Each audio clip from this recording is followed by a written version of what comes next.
अस्सलाम वालेकुम नाज़रीन। उस्मान मिर्ज़ा केस में नई पेशरफ्त हुई है, जिसके मुताबिक उस्मान मिर्ज़ा ने दौरान तफ्तीश ये इंकशाफ किया है कि उसने वो जो लड़की जिसके साथ उसकी वीडियो वायरल हुई है, जिस पर तशद्दुद कर रहा था, उस्मान मिर्ज़ा ने कहा है कि उस लड़की से उसने मुख्तलिफ मौके पे ब्लैकमेल करके 13 लाख रुपया जो है ना वो हासिल किया है। जी हाँ, कितना दरिंदा नमा इंसान जो है ना वो पुलिस के हत्थे चढ़ा है, जिसके 5 मुलजमान अभी गिरफ्तार हो चुके हैं। ताज़ा तरीन इतलात के मुताबिक उस्मान मिर्ज़ा केस के 5 नामजद मुलजमान इस वक्त कानून की गिरफ्त में है। थोड़ा सा मैं यहाँ ये ऐड कर दूँ कि उस्मान मिर्ज़ा ने जो हाल ही में वीडियो उसकी जो ना वायरल हुई है, अब मैं उसकी डिटेल में नहीं जाता, किसी की प्राइवेसी है, लेकिन आप सबको पता ही होगा कि उस्मान मिर्ज़ा का केस क्या चल रहा है। जैसे उसने एक नौजवान लड़की और लड़के को ब्लैकमेल किया, उन पर तशद्दुद किया, उनको गलीज़ गालियाँ दी। वज़ीर-ए-आज़म इमरान खान ने इस पर इतना सख्त नोटिस लिया है कि मेरा ख्याल है शायद ही कोई ऐसा वाक़या है कि जिस पर इमरान खान ने ख़ुद आईजी को अपने ऑफिस बुलाकर इस केस को कैफ़रे किरदार तक पहुंचाने की सख्त हदायत जारी की हैं। जी हाँ, ये अपनी नौइयत का एक मामूली सा केस नहीं है, बल्कि उस्मान मिर्ज़ा के पीछे बहुत सी कहानियाँ छुपी हुई हैं, जिसके अपना प्रॉपर्टी का बिज़नेस है और उसने गेस्ट हाउस बनाए हुए हैं। दौरान तफ्तीश इस चीज़ का भी जो है ना इसको तफ्तीश की जा रही है, इसकी हक़ाइक़ तक पहुंचने की पुलिस कोशिश कर रही है, कि जिस पर कहा जा रहा है, मुबैना तौर पर कहा जा रहा है कि उस्मान मिर्ज़ा ने इस्लामाबाद में अपने गेस्ट हाउसेस बनाए हुए हैं और वहाँ पर जो लोग आते हैं, जो कपल्स आते हैं, उनको खुफिया कैमरों के जरिए फिल्म बनाकर ब्लैकमेल किया जाता है। ये सारी चीज़ें अंडर इन्वेस्टिगेशन है।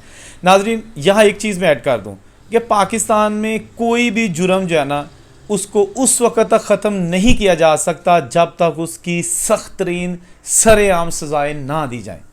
ये चीज़ कन्फर्म है।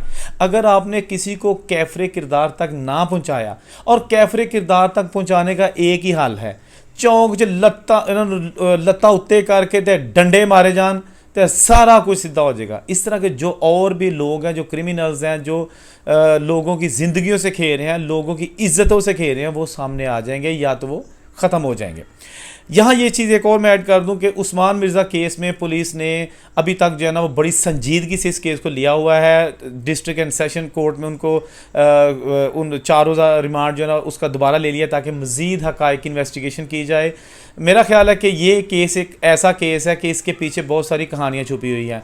अगर पुलिस अच्छे तरीके से इसकी इन्वेस्टिगेशन करती है और किसी दबाव के तहत इस तरह के लोगों को करार वाकई सज़ा दी जाती है, तो इससे जराइम का ख़ात्मा होगा। लेकिन अनफॉर्चुनेटली अगर ये भी 2-3 महीने बाद छूट गया, उसके बाद ये आकर मज़ीद इस तरह के ज़्यादा इंतकामी कार्रवाइयाँ लोग करते हैं।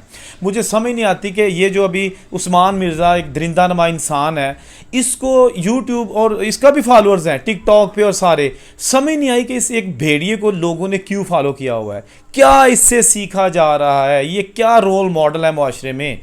ऐसे लोगों को तो जो है वो धरती पे बोझ करार दे देना चाहिए। इनको सारी ज़िंदगी के लिए जेल में रखना चाहिए, ताकि दूसरे जो लोग हैं वो इनसे इबरत सीखें।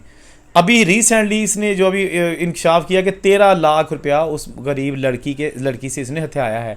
गो के उस लड़की और लड़के ने शादी कर ली है। जो लड़की और लड़का इस वीडियो में हैं, जो कहा जा रहा था कि वो डेट पे गए थे, मैं इस चीज़ की भी मजम्मत करता हूँ कि नौजवान लड़के लड़कियाँ जो है डेट पे जाते हैं, पेरेंट्स को उनका ख्याल रखना चाहिए, उनकी निगरानी करनी चाहिए कि हमारे बच्चे जा कहाँ रहे हैं। मैं बिल्कुल इस चीज़ को जो है ना वो सख्ती से कहता हूँ कि निकाह को आम किया जाए, और जो लोग जिनसी बेराहरवी का शिकार हैं, जो जोड़े, अगर उनके साथ ऐसा कुछ होता है तो पेरेंट्स को जो है ना वो घर से इसकी जो है ना वो इन्वेस्टिगेशन करनी चाहिए।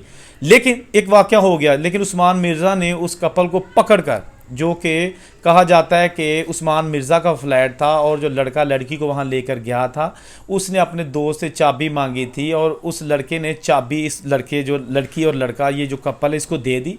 लेकिन साथ ही उस्मान मिर्ज़ा को भी बता दिया कि तुम्हारे फ्लैट पर एक जोड़ा है। उस्मान मिर्ज़ा नशे में धुत वहाँ आ गया और उस लड़के को पकड़ कर ज़दोकूब किया। ऐसे अल्फाज कहे कि जिसका जिक्र मैं इन वीडियो में नहीं कर सकता। माएँ बहनें सारे ये वीडियो देखती हैं, लेकिन ये वीडियो बनाने का मकसद था कि जब तक आप सख्त तरीन कवानीन नहीं बनाएंगे और उन पर अमल दरामद नहीं होगा, कानून जो है ना वो बेबस रहेगा। बड़ों के लिए कानून नहीं होगा, छोटों के लिए रहेगा। बकरी को चोरी कर ले उसके लिए है, जो 10 बंदे मार दे उसके लिए नहीं है, जो मुल्क लूट कर भाग जाए उनके लिए कानून नहीं है, और जो किसी का 200 रुपया कमेटी का खा जाए उसके लिए कानून है।